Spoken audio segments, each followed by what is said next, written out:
Hello and a very hot welcome back to the garden. It's yet another heat wave and it's a very challenging growing season. I've seen a lot of people who've actually had to give up on their season. So for the rest of you that are trying to hold on, hopefully this video is going to give you a load of tips and ideas to actually end the season on a positive note and use some strategies to have a lot of food over autumn and winter and help protect the soil.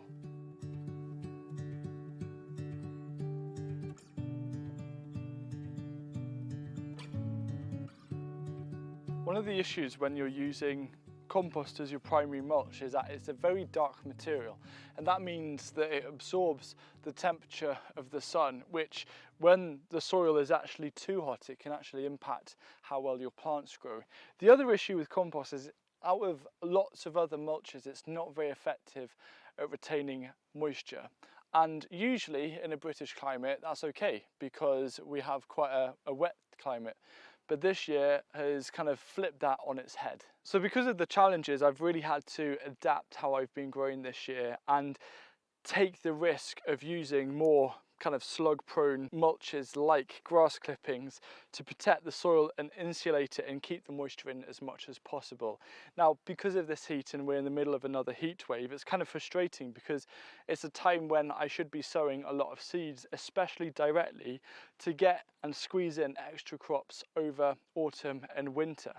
But right now, I'm not going to be sowing anything. But there's actually something that you can do now to prep spare ground to get it ready for sowing seeds and get it in a nicer condition, and it's really simple. So earlier today, this empty patch here actually had field beans growing, and it's time to cut them down at the base to leave the roots in, because that's a really good way of adding carbon and organic matter to the soil and not actually disturbing it.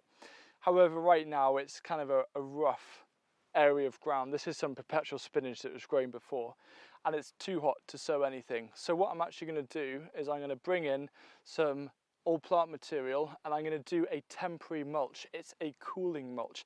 Anything that is a cooler colour than, say, the soil, and anything that protects it that's usually a nice plant material is really going to lower the temperature and also retain the moisture in the ground. So I'm just going to use a bunch of old Celtis plants and some peas, not actually chop them up that much because I want them to create a nice mat and then I can rake them off after, but I'm just going to leave this on top for about 2 weeks. Hopefully the weather will cool down a little bit. I can then remove it and sow something. I think for this area I'm going to be sowing a cover crop. So an example of a cover crop here is actually mustard. This is something we planted just a few weeks back. It grows really quickly and then you just chop it down, leaving the roots in. Whilst the plant is growing, it's pumping out root exudates, so like lots of sugars and carbon to feed the soil life. And then when it's chopped like this, it's going to break down, but it's also acting as an insulating layer to keep the soil nice and cool. And I reckon in about 3 or 4 weeks time I'll be able to just transplant a few fast growing crops. But if you buy mustard as a green manure, it's incredibly cheap, it's incredibly cost effective, and it will cover a wide area. Here's another example of mustard sown here. This will probably grow for another week or two before again chopping at the base and letting that break down and actually feed the soil, because the majority of a dry mass of a plant is actually carbon-based compounds from photosynthesis. So actually creating this mass and this organic matter and adding carbon into the soil, which is such a key building block of life, you're not actually extracting any of the nutrients because it's all going to go back in plus more. That is a great thing about a cover crop. An alternative is actually lettuce. So whilst lettuce is obviously a nice delicious crop, it's quite fast at growing. It's more suitable for a shady area because if it's out in the sun in the main garden, then it's going to run to seed. But in a shadier area, lettuce also makes a nice bit of ground cover to protect the soil, and then you can chop that down again at the base and let it break down. So just a couple of alternatives. Another good cover crop that you can grow that grows really quickly and is fairly drought tolerant is actually buckwheat. This is an example here. This is actually a buckwheat that looks beautiful and I'm growing for the grain, but you can buy buckwheat as a green manure and plant it in rows, and then after, just before it starts flowering, cut it at the base and let it break down, and it's just another thing to really help the soil.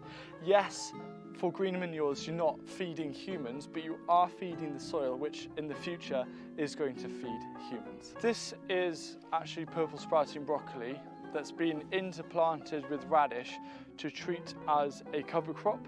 So what I'm going to do is I'm going to cut the radish at the base, leaving the roots in. So I've got this, and then I'm just going to kind of tear it up slightly and then pack it in and around. Okay. In a garden, so right now our gardens are pretty full up. I've got amaranth here. This is kind of a tender stem broccoli. Yeah, I'll get it.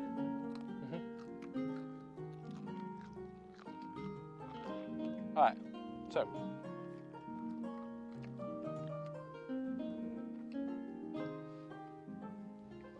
in our gardens right now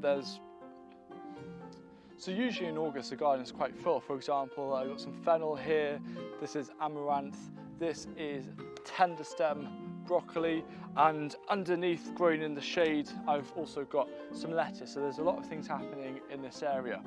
I can't really squeeze in any crops here. However, when you do have, say, a crop that's starting to go over, this is nearing it, but I've still got a week. But for example, the Celtis back there, or anything that's really bolting, but that soil is good that it's growing in. And during August, there's actually going to be a lot of plants that are kind of going over, which we've mentioned before about like the Celtis or the peas for doing a cool mulch. The other thing you need to consider is actually the health of your soil. So if you're growing something in really healthy soil, but you've got a patch of barren soil that isn't very healthy, what you're better doing is removing those gone over plants to mulch that poor quality soil to let that build up its health again, and then transplant or sow directly where that crop was growing, so you can always ensure that something's planted in that spot. I think during a really tough season, you've got to be an optimist in the garden. I'm counting on that hopefully September will at least be cooler and we'll just get a little bit of rain to replenish the water supplies. So I'm willing to kind of make moves to cater for that. So what I'm actually going to do right now, and what I'm doing a lot of this time of year, is any crops that are gone over, or this celery now has finished flowering and is quite tough, I'm actually going to remove this, because a big emphasis from August all through autumn is compost. So any material that I can get and start bulking up the compost bin so I can make as much compost as possible next year is going to be a key priority. But what I'm also doing is that I'm opening up spaces in the garden to put in extra crops. So if, say, next week, once this heat wave has gone over and I start sowing crops in modules, this area will be nice and clear and ready to transplant them as soon as they're ready to go out. So I can still get some extra food at the end. Even if it hasn't been a productive year, if you can finish on a high, the psychological benefit of that is going to be really important moving into next year's growing season. Now, just really quickly, if you've seen the compost pathway video, I wanted to give you a very simple update. Right underneath here, where we've been layering on stuff, we're actually creating this amazing quality compost that I'm really pleased with. The moisture in here as well is really, really promising. So we're just adding as many layers as possible and then walking over it, turning it a bit. It is going to be such a key part, I think, in terms of small gardens as a way to create compost without sacrificing growing space. And I think the amount of material here is going to more than mulch the beds either side. Hopefully we can start mulching a third bed as well. If you're growing food in response to the rising price of basically everything, one of the things that I suggest is choose 3 or 4 of your hero crops, the ones that you know are going to yield a lot of food, or ones that you enjoy eating and are going to feed you, especially over autumn and into winter. So a key one, for example, is kale. That's very bulky and that'll last through winter. What I'm stood right next to here are climbing French beans, and also runner beans should go into this mix as well. Beans need moisture for a good fruit set. So if there's any way that you can use grey water, you know, there's a lot of people having hose pipe bans now, so grey water and then mulching with a lot of grass clippings or anything that you can find, so you can get a proper crop off these. You can then freeze them, you can do whatever you want, but these produce so much food. So that's one of my priorities, is just looking after the climbing beans. So think to yourself, what are the 3 or 4 crops that you really need to protect as your hero crops that are going to make the biggest difference in terms of cutting costs or reducing the amount of food that you need to get from a shop. I will confess that I turned up to the garden today mainly to see how the crops are doing and to save whatever I can. But I did jot down some ideas for this video, and I'm going to read out some of the notes that I put down for this next section, which is actually about sowing seeds.